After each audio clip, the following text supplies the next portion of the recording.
Rian lived on Velar 9, a cold mining colony far from Earth.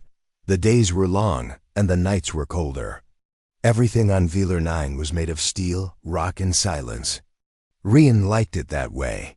He worked as a mechanic in the outpost repair bay, fixing broken drilling machines and heating units. He didn't talk much and didn't smile often. He didn't need to. No one here came for friendship. They came to survive. One evening, while Rian was closing the repair bay, a loud rumble shook the ground. The lights flickered and dust fell from the ceiling. At first, he thought it was a mining blast, but the sound didn't match. It was louder, longer, and it came from the sky. Then came the message. Unidentified object landed 2 kilometers north. Possible crash. All teams remain on alert. Rian looked up. Through the cloudy sky, a streak of fire had passed moments ago.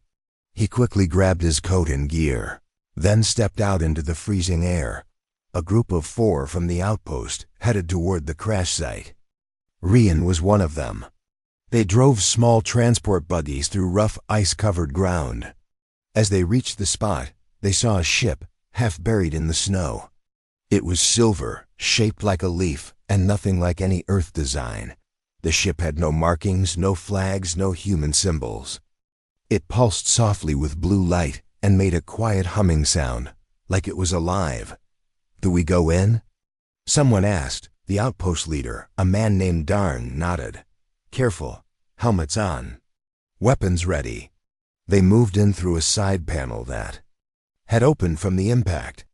Inside, the ship was warm and bright. Strange symbols glowed on the walls. Everything looked smooth, as if grown rather than built. And then they saw her. She was lying in the middle of the ship, breathing slowly. Her skin glowed faintly. Her hair was pale like moonlight, and her clothes were like silver cloth wrapped around her body. She didn't look injured, but she didn't move. Rian stepped closer, kneeling beside her. "She's not human," someone sighed. "But she's alive," Rian replied. "And she's alone." They brought her back to the outpost. She was placed in the medical bay, and cameras were set up around her room. Some were scared. Some were curious. But no one knew what to do with her. She didn't speak. She didn't open her eyes. Rian visited her the next day. Then again the next. Something about her made him return. By the 5th day, she finally opened her eyes. They were bright like stars trapped in water. She sat up slowly, confused. Rian was the only one there at the time. He tried speaking. "Can you hear me?" No answer. He tried again, slower. "I'm Rian. You crashed. You are safe here." She tilted her head but said nothing. Rian picked up a tablet and drew a picture of her ship, then of the outpost. She understood. She pointed at herself, then at the stars outside the window. "You're from out there," he said softly. She nodded. Once, he pointed at himself. "Rian." She looked at him and tried to speak. "An." It was the first word she had spoken. He smiled a little. "Good, that's me." She tried to say more, but the sounds didn't form words. Rian could see the struggle in her eyes. She was trying, but whatever language she once knew, it wasn't theirs. Over the next few days, Rian continued to teach her. He showed her words, pictures, gestures. She learned quickly. She started calling herself Vera, though Rian wasn't sure if it was her real name. They talked more and more through signs and drawings. Rian brought her small machines to play with, and she fixed one of them in under 10 minutes. She was brilliant, quiet, but full of light. Then one morning, something strange happened. Rian was helping her walk across the hallway. She still moved slowly, as if gravity was new to her. As she stumbled, she reached out, and her hand touched Rian's collarbone. It was a light touch, barely more than a breath, but Rian felt like he had been punched by a wave of wind. He gasped, his legs weakening, and he fell to his knees. His vision blurred, his heart pounded. For a moment, he saw something, a flash of stars, a broken world. A giant gate in space. Then it was gone. Vera pulled her hand back, shocked. Shari, she whispered. Rian looked up at her, breathless. What was that? She didn't answer. She looked down, afraid. Like she had done something wrong. After that, Rian couldn't forget the feeling. It was more than pain. It was like something deep inside him had woken up. Something old. Something buried. He told no one. That night, while everyone slept, Vera stood by the window of the medical bay. She placed a hand on the glass and whispered something in her own language. And far above the sky of Vilernine, something heard her. Days passed after the strange moment between Rian and Vera. The moment she touched his collarbone, and he felt something inside him change. Rian tried to forget the feeling, but it kept returning in his dreams. He saw stars, light, and a great storm in space. He woke up each night, breathing hard, with his heart beating fast. He told no one. Vera, too, had become quieter since that day. She no longer touched anyone. She kept her hands close to her body and stayed near the window of the medical room. She stared at the sky for hours, as if waiting for something. Or someone. The people at the outpost didn't trust her. Most of them had never seen an alien before. They whispered when she passed by. Some wanted her gone. Some wanted her locked away. Only Rian stayed by her side. Each day, he brought her drawings, old machines, and words written in English. She learned. Quickly, her mind was sharp. Soon, she could speak in short sentences. I am not from this world, she said one evening. I know, Rian replied. But where are you from? Vera paused. I do not remember, Rian frowned. Nothing at all? She looked down. Only ... pieces, fire, sky breaking. A ship, then falling. Rian watched her carefully. What happened when you touched me? Vera turned her head slowly toward him. I touched your light. My light? She nodded. Inside you. I saw it. It woke. That is why you fell. Rian felt a chill. You mean my life? My energy? No, more than that. Her voice was soft. Something sleeping, deep inside. Not just you. Many of your kind. Hidden. Old. Rian sat back, confused. I don't understand. She didn't. Explain more. Or maybe she couldn't. That night, Rian walked outside the outpost to clear his mind. The sky was clear, and he saw the stars above. Vilernine was quiet. The wind blew across the rocks, and the cold made his breath from clouds. Suddenly, he felt a soft vibration in the ground. He looked up and saw a blue light flash in the sky. It disappeared quickly. But it wasn't a shooting star. It was something else. The next morning, the central outpost received a message from Earth Command. Energy signal detected near Vilernine. Origin unknown. Be alert. Commander Darn called a meeting. This alien woman arrived, and now we're getting unknown signals, he said. This is not a coincidence. One of the engineers nodded. We should contain her, study her. She hasn't done anything wrong, Rian spoke firmly. Then explain the signal, Darn said. Explain why you collapsed when she touched. We saw it on the camera. Rian stayed silent. He had no good answer. In the end, they decided to limit Vera's movements. She was not locked up, but she could not leave the medical bay without permission. Later that day, Rian sat with her again. She looked at him with tired eyes. They do not trust me, she said. No, he said quietly. They are afraid. Fear turns people blind, she whispered. There was silence between them. Finally, she placed her hand on her own chest. My people were many. Long ago, we traveled the stars. We helped small ones grow. Your kind was young. We saw your light even. Then, you mean humans? Rian asked. Yes, she said. But then, something changed. You grew fast. Faster than others, stronger, louder. The stars became afraid. My people warned the others, but it was too late. What happened? I do not know. My memory is broken, but I know this. She looked straight into his eyes. Inside you, and others like you, the breath of origin sleeps. A power from the first days. The stars thought it was lost. But you still have it. Rian tried to understand. So, when you touched me, it started to wake up? She nodded. Yes, your body remembers. Your blood remembers. Your kind is not what they think. That night, the outpost's power system flickered. The heating dropped for several minutes. People shivered in their rooms. The engineers worked fast to bring it back. When the lights returned, a second message came from Earth Command. Prepare for inspection. A science team is arriving in 3 days. Alien subject must be isolated. Rian knew what that meant. They wanted to take Vera, study her, maybe even experiment on her. He couldn't let that happen. He found her standing near the window again, her eyes glowing faintly. They're sending a team, he told her.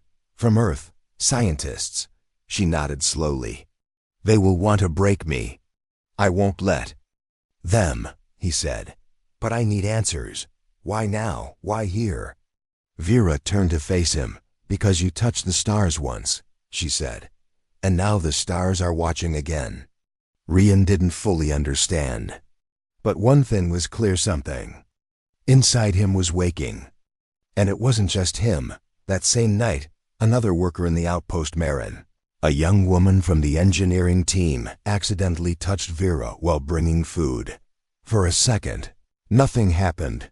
Then Marin dropped the tray, clutched her head, and collapsed. She stood up moments later, looking around with wide, confused eyes. I saw something, she whispered. It was like floating cities, gates of light, and I was flying. People rushed toward her. She sat down. Dazed, Rian met Vera's eyes. She said only one word, awakening. Marin didn't sleep that night. She sat on her bed, staring at the wall, hands shaking. Her roommate kept asking her what happened, but Marin had no words. Every time she closed her eyes, she saw light towers floating in the sky, machines shaped like birds, and voices calling her name in a language she didn't know. Vera's touch had awakened something in her too. By morning, the outpost was buzzing with whispers. The news had spread fast. Another person had been affected by the alien woman. Commander Darn looked worried. He ordered Marin to be checked by the medics. They found nothing wrong. Her heart was healthy, her brain normal, but something about her had changed. She moved faster, spoke more clearly, and her eyes seemed brighter. Darn stood in front of the council table inside the command center. This is spreading, he said. This alien is dangerous. She hasn't hurt anyone, Rian said. Marin is fine. For now, Darn replied. But what happens next? What if this thing inside us grows out of control? What if it's a weapon? It's not, Rian said firmly. It's something else, something we forgot. One of the council members leaned forward. How do you know that? Rian hesitated. He remembered the visions, the feeling deep inside his chest. The way his body had trembled, like it remembered a dream from thousands of years ago.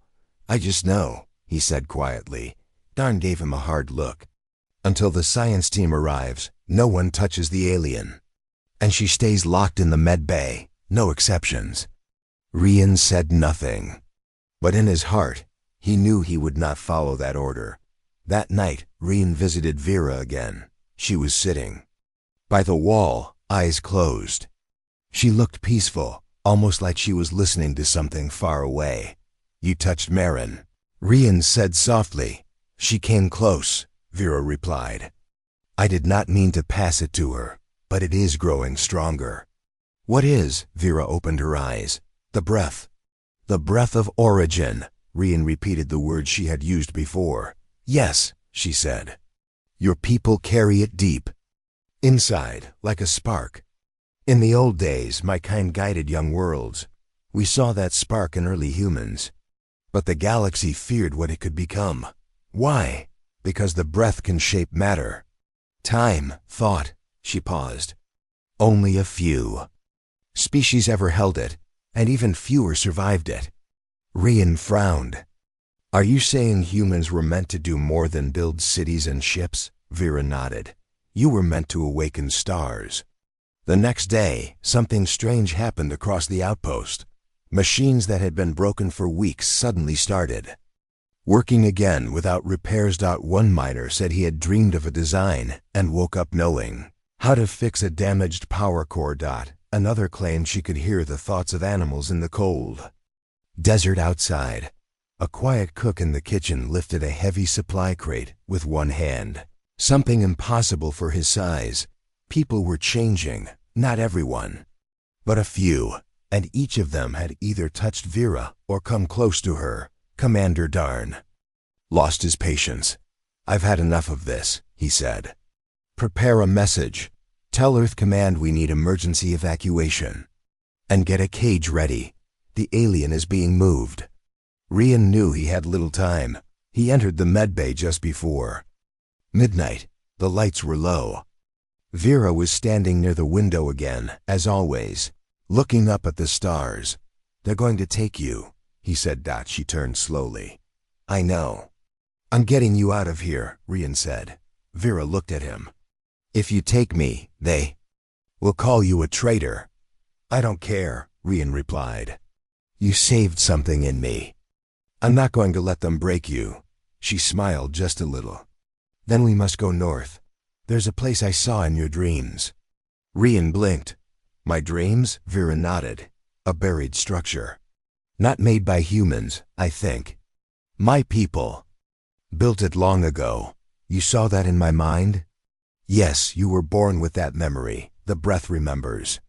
They escaped that night.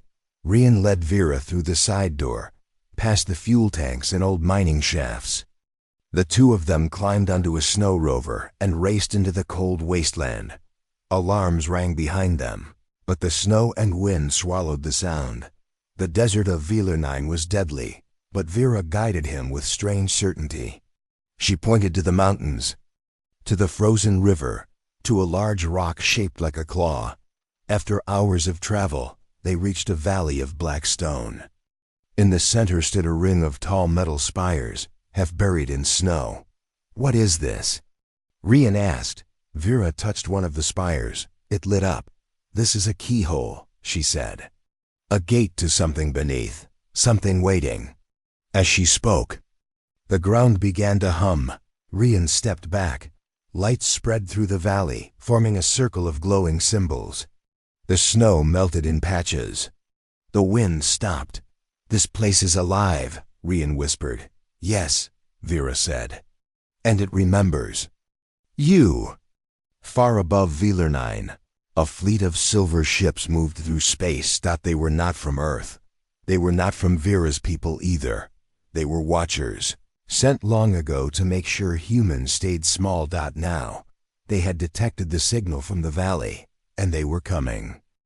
The valley of black stone was silent, but not dead. The spires stood tall like ancient guards. The lights on them pulsed softly, almost like a heartbeat. Rian and Vera stood at the center of the ring, surrounded by glowing symbols in the snow. The cold air didn't bother them anymore. Something deep in the ground was warming the space around them. This place was built by your people? Rian asked. Vera nodded slowly. Yes, a long time ago. Before even my memory began. Rian stepped closer to the center of the circle. The ground below him felt different, not like rock, but like metal, smooth and alive. What is it? He whispered. A gate, Vera said. Beneath us is a ship. Not like the one I came in. Much older, much stronger. Buried under this planet? Yes, left behind when your kind was still learning to make fire. It waits for someone who holds the breath. Rian turned toward her. Me? You, and others like you. But you were the first to wake. Back at the outpost, chaos had begun. Commander Darn stood in the control room, watching the live map. The snow rover had gone north, far beyond the normal zones. His team tracked its signal to a valley, but they could not explain the energy readings. "Coming from that place, sir," one technician said. "We just picked up a strange pattern from orbit." "It's not from Earth." Darn's face turned pale. "What kind of pattern?" "Ship signals. Alien ones, multiple. They're heading toward Wheeler 9. Darn clenched his fists. "Send a message to Earth Command. We need full military support. And find Rian, now." In the valley, Rian placed his hand on one of the glowing symbols. It lit up brighter. A deep sound came from below, like the breath of a sleeping giant. The snow shook. The ground split slightly. A ring of light formed around Rian's feet. Vera stepped back. "It has accepted you." "I didn't do anything," Rian said, nervous. "You don't need to. It knows you." The center of the circle opened slowly, revealing a staircase leading downward into the dark. Warm air flowed from below. Rian looked at Vera. "Shall we?" She nodded. Together, they stepped into the unknown. The stairs led them to a large underground chamber filled with floating light panels, glowing lines on the walls, and machines shaped like flowers and stars. The entire place felt ancient but untouched by time. "It's beautiful," Rian whispered. Vera walked ahead. This ship was not made for war. It was made for memory. For awakening.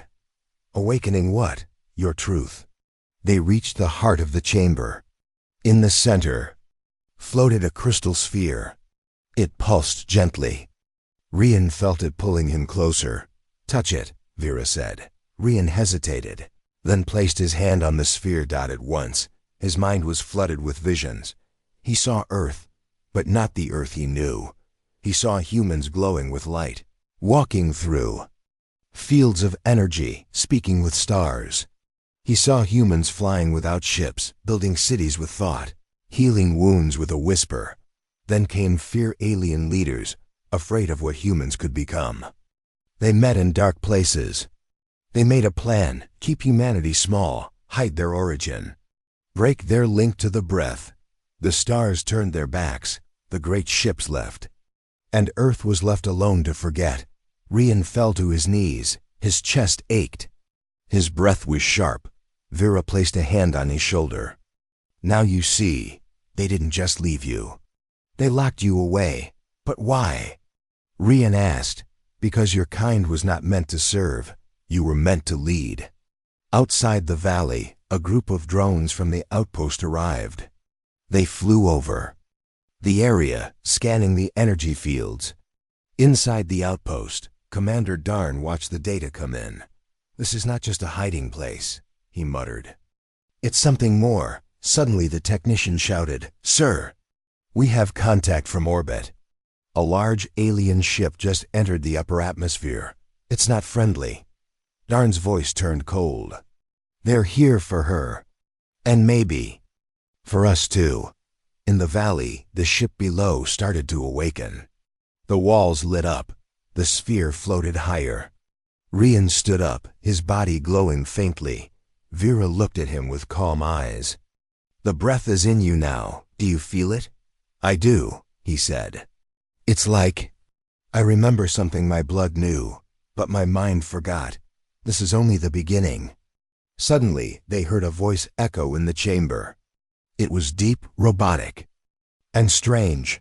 Human subject confirmed. Origin link established. Activating primary systems. Lights flickered. The ceiling above started to open. A beam of blue light shot upward into the sky. "Now they will see," Vera said. "The galaxy will know that humans remember." Up in orbit, the alien ships paused. The beam from Wheeler 9 was powerful, a signal from the old times. The watchers who had come to erase the breath now saw it fully alive. They spoke to each other in a hidden language. "Too late. The gate is open. The human has touched the core." They turned their ships toward the planet. Back in the outpost, Marin stood on the roof, watching the sky.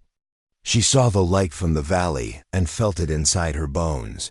"It's calling to us." She whispered. More people gathered around her. Their hands trembled. Their eyes glowed faintly. They didn't know what was happening, but they felt drawn. To the north, the outpost was no longer just a colony. It was the beginning of something ancient. In the deep chamber, Rian looked up at the stars shining through the opening above. They're coming, aren't they? He asked. Vera nodded. Yes. To stop you, Rian placed his hand on the control panel. Then let them come. We are not weak. We were never meant to be. The light from the valley shot high into the sky. Even people inside their rooms at the outpost could see the beam through the windows. It looked like a blue pillar touching the stars. Inside the control room, Commander Darn stood frozen. His hands were shaking. His eyes were locked on the screen, showing the energy levels rising from the valley. This isn't just a signal, said the technician beside him. It's a key. Something is opening beneath that valley. Darn turned slowly toward the main monitor, which now showed 3 alien ships entering the planet's orbit. The ships were long, sharp, and dark silver, with rings of glowing red lights around them. They're here, Darn said quietly, and they're not here to talk. In the hidden chamber below the valley, Rian stood at the center platform. His body still glowed faintly. Vera stood beside him, calm but alert.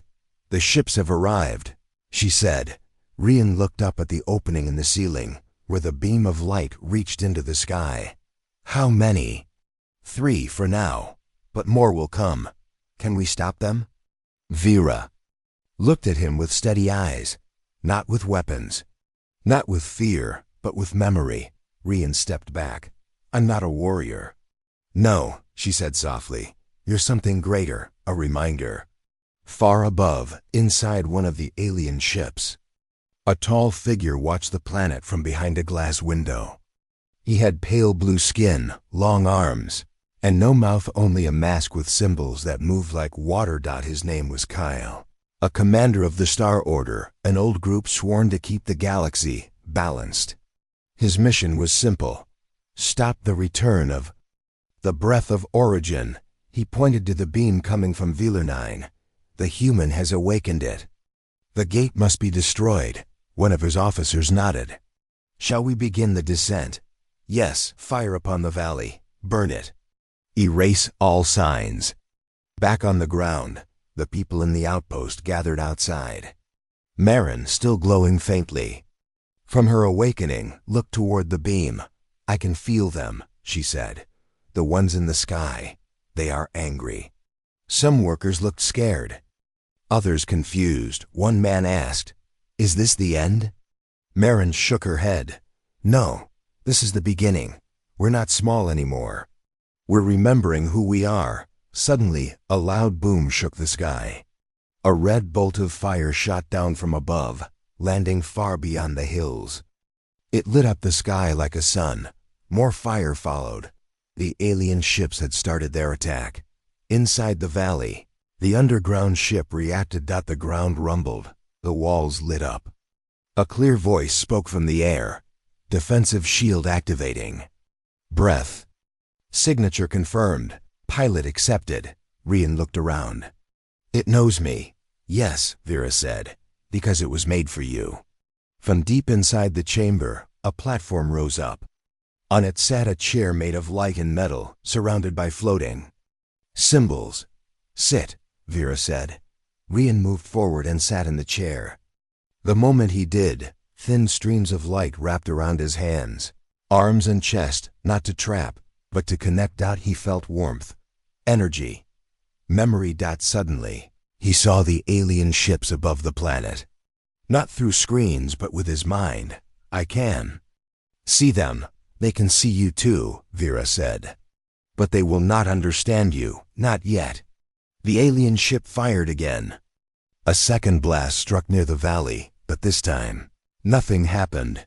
The beam hit an invisible shield around the entire valley, bursting like fireworks against glass. Kyle watched with disbelief. Impossible. They activated the core? Another officer spoke quickly. The human must have merged with the ship. Send ground troops. Find and eliminate him before the core reaches full charge. Below the valley, Rian stood up from the chair. The walls showed images of Earth, other colonies, and the galaxy beyond. The ship was showing him where humanity once stood a proud race. Born from light and mystery, scattered but not broken, Vera walked toward him. You're not just waking yourself. You're waking your entire kind. But why now? Rian asked. Why me? She looked at him for a long time. Because the galaxy forgot what humans are. And someone must remind them. As the alien ground troops landed on the edge of the valley, Rian walked outside. The shield shimmered around him, keeping the invaders out. He looked up at the burned sky. I'm not afraid, he said. The ground troops tried to shoot at the shield, but their weapons had no effect. One of them placed a device on the ground. It began drilling through the soil. Vera joined Rian on the surface. We must stop them before they break through. Rian closed his eyes and placed his hand on the snow. The energy inside him moved through the earth like a wave. Suddenly, the old machines buried long ago under the valley rose from the ground. Silver and glowing, shaped like animals and birds, they moved like guardians. What are they? Rian asked. Defenders, Vera answered. Left behind by those who believed you would return. The machines marched forward and surrounded the valley, ready to protect it. The alien ground troops, seeing this, started to retreat. Kyle watched from his ship and growled through his mask. Send the signal. Call the fleet. The war we feared has begun. Back at the outpost, people began moving toward the valley, drawn by the light, by the memories growing inside them. Marin led them. We are not what they say, we are not small. One by one, they reached the shield, and the shield let them in. In the center of the valley, Rian stood tall. He didn't carry a weapon. He didn't wear armor, but the breath of origin was alive in him now, and the sky, though burned, was no longer a place of fear. It was a stage. And humanity was ready to rise again. The valley was alive with light. Glowing machines, half buried for thousands of years, now walked the frozen land like guardians from an old dream. Silver animals with soft blue eyes, floating orbs that sang in deep tones. All of them moved around Rian, protecting him and the ship under the ground. Vera stood beside him, calm and quiet, watching the horizon. The fleet will arrive soon, she said. Rian nodded. I'm not sure if I'm ready.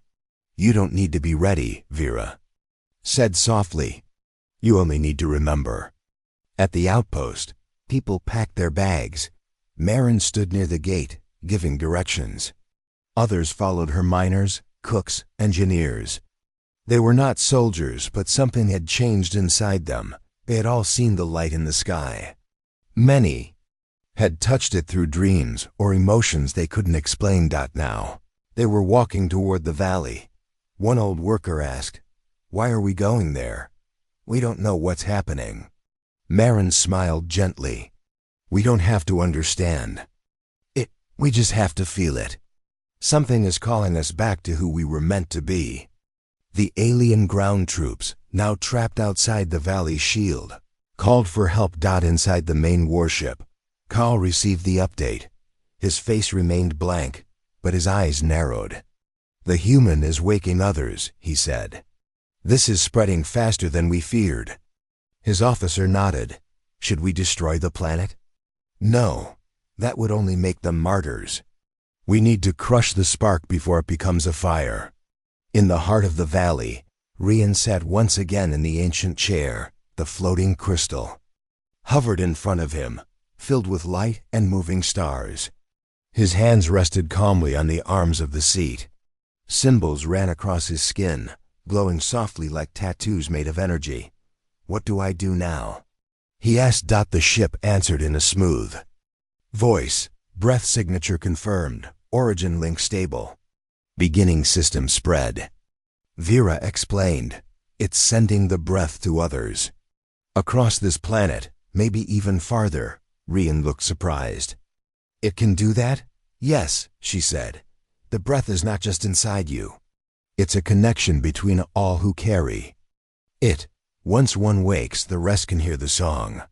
Far away on Wheeler 9, in cities and small camps, people started feeling strange things. Some cried without knowing why. Some heard whispers in languages they had never studied. Some stood frozen, staring at the sky as if they were remembering something from long ago. And all of them felt drawn to the valley. One of the alien ships above the planet broke formation and began to descend. It was larger than the others, shaped like a winged spear. Its sides carried old scars from past wars. Carl watched the ship from his control room. Let them see what fear looks like. The ship charged a planet breaker cannon designed to pierce shields and melt the ground below. Back in the valley, Rian stood suddenly. His heart was racing. I feel it, he said. Something heavy. Above us, Vera looked up. They are bringing the weapon. Can we stop it? She shook her head. Not alone. Rian stepped outside, into the middle of the valley. The wind blew his coat. Behind him, the glowing machines formed a line. He raised both hands. His body lit up brighter than before. Then, far in the distance, 100 people appeared walking into the valley. Men and women from the outpost. Faces Rian knew. Marin led them. He smiled. You came. We felt you, Marin said. We couldn't stay away. As they entered the circle, the shield allowed them through. The breath touched each of them. Eyes widened. Tears fell. Hands glowed. They didn't become soldiers, but they became more. Rian turned toward the sky. Now we're not alone. Above them, the alien ship fired. A giant beam of red light shot down toward the valley. Rian didn't move. Neither did the others. They just stood there calm. Eyes closed, breathing together. At the last moment, something rose from the valley, a second shield, made not of machines but of human will. The beam struck the barrier and shattered like glass hitting stone. Carl stood up in disbelief. Impossible. That was a planet breaker. Back in the valley, Vera smiled. They don't understand. They never did. The breath had awakened, not just in Rian, but in hundreds. And that was enough. The ancient machines formed circles. Light flowed through the ground. A new signal shot from the valley, not to call for help, but to send a message across the stars. Across time, we remember. On distant planets, humans who had never heard of Wheeler 9 suddenly felt warmth in their chest. Children saw stars in their dreams. Old workers fixed machines they didn't know how to repair. Doctors healed wounds with just their touch. And across the galaxy, the breath of origin returned. Inside the alien ship, Cal fell into his seat.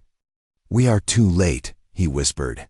His officer asked, should we retreat? Kyle looked down at the valley, at the small figures of humans standing together. No, we face them, one last time. Rian stepped forward, his hand glowing. He raised it toward the sky.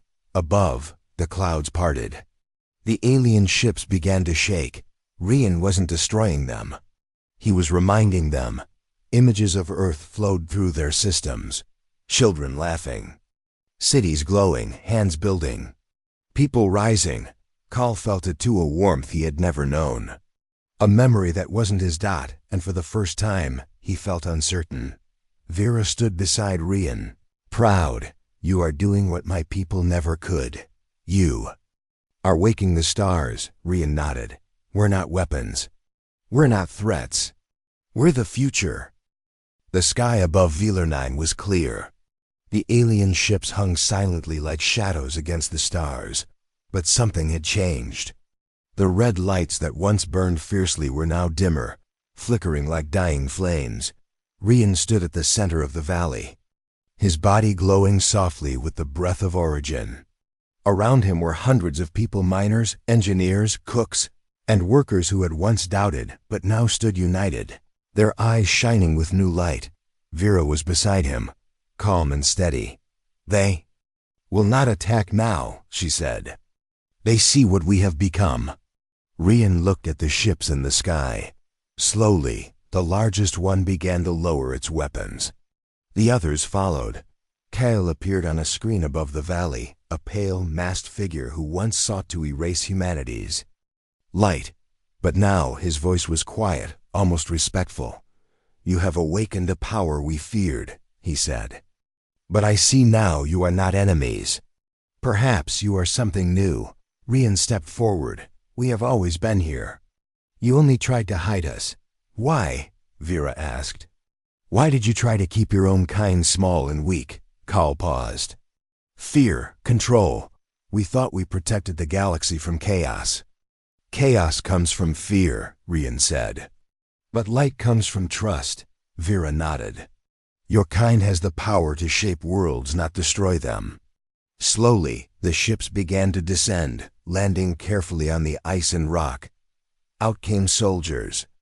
But they lowered their weapons. They looked at the people, not with hate, but with wonder. Rian raised his hand, and the machines around the valley hummed softly.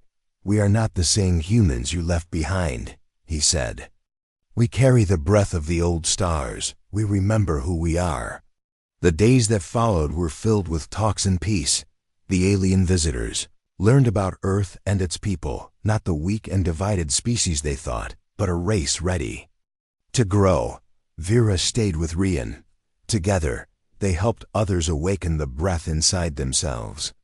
Slowly, humanity began to change, not just on Velar 9, but across other colonies and planets. New connections formed. Old fears faded. One morning, Rian and Vera stood on a hill overlooking the valley. The sun was rising, casting gold across the ice and stone. "Do you think this is the start of something bigger?" Rian asked. Vera smiled softly. "It already is. The stars are watching, and now they hope." Rian reached out and took her hand. She touched his collarbone again. "This time gently, with no fear." He smiled and said, "I won't lose my breath this time." Far above, in the quiet reaches of space, the great ships of the Star Order sent a new message to the galaxy. Humanity has awakened. The breath of origin is alive. We will watch but no longer control. We will learn. And on Velar 9 beneath the cold sky, a new story had begun, a story of hope, unity, and a future written by those who dared to remember.